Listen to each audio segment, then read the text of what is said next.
Bonjour, je suis Nicolas de l'équipe support de Bulldozer et ensemble dans cette série de vidéos, on va voir comment paramétrer votre projet dans Bulldozer.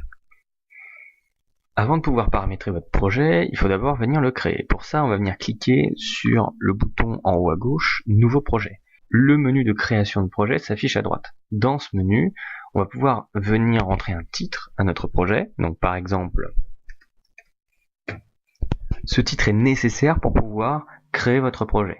En cliquant sur la flèche grise en haut, vous pouvez venir télécharger une image pour votre projet directement depuis les fichiers de votre ordinateur. Ces deux informations sont essentielles puisqu'on le verra plus tard, elles vont se retrouver sur la page de garde des comptes rendus que vous pouvez exporter avec Bulldozer. Ensuite, les autres informations ne sont pas nécessaires, mais elles peuvent apporter de la précision à votre projet. Donc, par exemple, dans la description, vous pouvez inscrire des choses comme une surface, ou bien la maîtrise d'œuvre, la maîtrise d'ouvrage. Ici, vous pouvez rentrer l'adresse de votre projet, et là, les dates de début et de fin. Enfin, pour pouvoir créer votre projet, n'oubliez pas de venir valider en cliquant sur le bouton orange en haut à droite. Si vous voulez modifier ces informations, mais pour un projet déjà existant, c'est facile. On vient glisser notre souris sur le projet en question, et on vient cliquer en haut à gauche sur la petite roue qui apparaît. Et là, on accède au même menu qu'avant. Enfin, n'oubliez pas de cliquer en haut à droite pour valider ces changements. On va utiliser ce projet-là, Incubateur Boussico, et dans un premier temps, on va s'intéresser à l'onglet Équipe. L'onglet Équipe, c'est l'onglet qui va vous permettre d'inviter des personnes dans votre projet Bulldozer. Cet onglet, comme vous pouvez le voir, il est divisé en deux parties. La partie collaborateur et la partie groupe. La partie collaborateur, c'est la partie qui rassemble l'ensemble des intervenants dans votre projet et aussi qui va vous permettre d'ajouter les intervenants. Pour ajouter des nouveaux intervenants dans votre projet Bulldozer, on va venir cliquer sur le petit plus bleu en bas à droite. Et là, 4 possibilités s'offrent à nous. La première consiste à ajouter les personnes une par une. Et grâce à cette solution, vous pouvez ajouter des informations assez diverses sur la personne, nom, prénom, pourquoi pas une photo. Si vous ne disposez pas de toutes les informations, c'est pas grave, la seule qui est nécessaire pour pouvoir inviter une personne, c'est son adresse email. Et ensuite, cliquez sur OK. La deuxième possibilité qui s'offre à vous, c'est d'aller importer des personnes depuis un autre projet Bulldozer. Par exemple, si je sais que les personnes que je veux inviter sont déjà dans le projet Incubateur Boussico, je peux venir accéder à la liste des intervenants de ce projet et cocher les personnes que je veux inviter dans mon nouveau projet. Le troisième choix qui s'offre à nous, c'est de venir importer des intervenants depuis un de nos carnets de contacts Bulldozer. Dans une autre vidéo, on explique comment créer et gérer les carnets de contacts dans Bulldozer.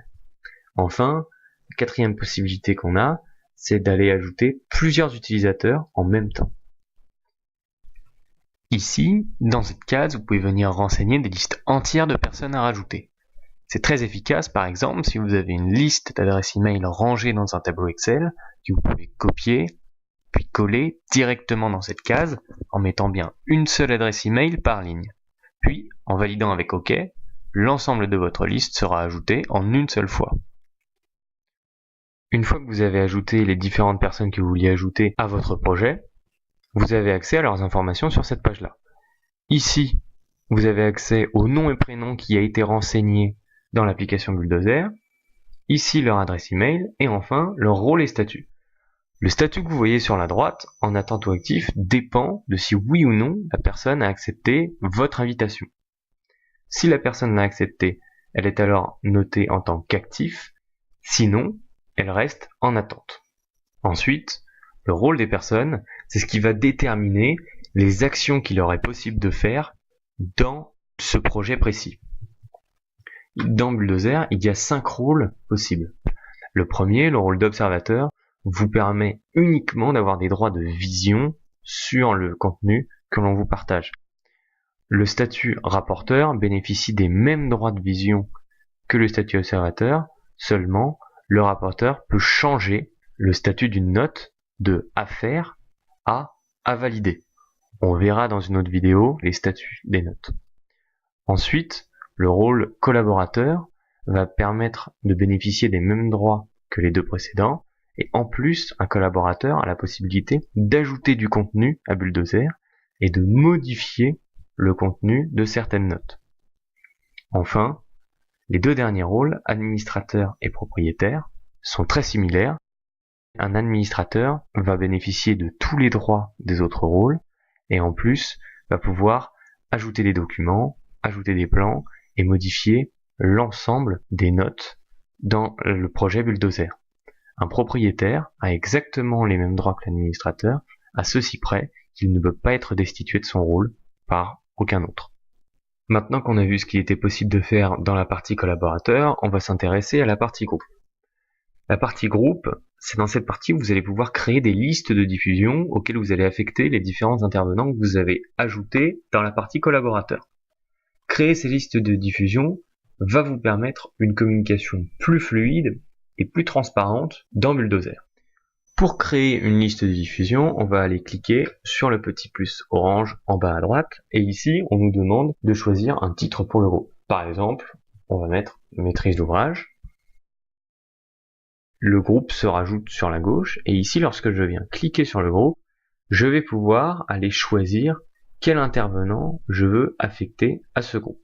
Lorsque je vais cocher les cases, ces intervenants seront affectés à ce groupe. Créer des groupes va servir à deux choses. La première, ça va être de fluidifier le partage de l'information dans votre projet. Parce que lorsque vous allez partager de l'information avec le groupe MOA, l'ensemble des personnes qui font partie de ce groupe recevront l'information en même temps.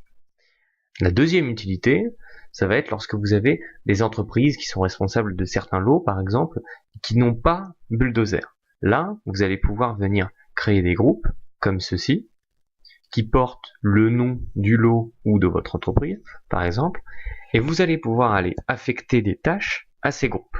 Cette pratique, elle est très importante pour augmenter la traçabilité et la transparence dans votre projet Bulldozer.